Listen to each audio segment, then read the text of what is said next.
Friends, I love you all. இன்னைக்கு அருணோட ice cream பார்க்க போறோம். ஆரஞ்சு வெண்ணிலாவும் சேர்ந்து இருக்கு. டேஸ்ட் எப்படி இருக்குன்னு பார்க்கறதுக்கு முன்னாடி லைக் பண்ணுங்க, ஷேர் பண்ணுங்க, கமெண்ட் பண்ணிடுங்க.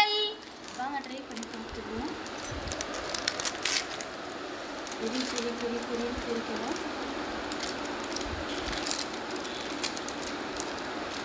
லைட்டா உருகிடுச்சு.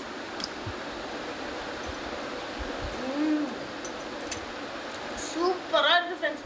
அதுவும் ரெண்டு மிக்சிங்ல இன்னும் சூப்பரா இருக்கு ஃப்ரெண்ட்ஸ். உங்க வீட்டான விட்டா கன்ஃபார்மா கமெண்ட்ல சொல்லணும். Bye viewers. உங்க வீட்டான விட்டா நீங்களும் சாப்பிட்டு எப்படி இருக்குன்னு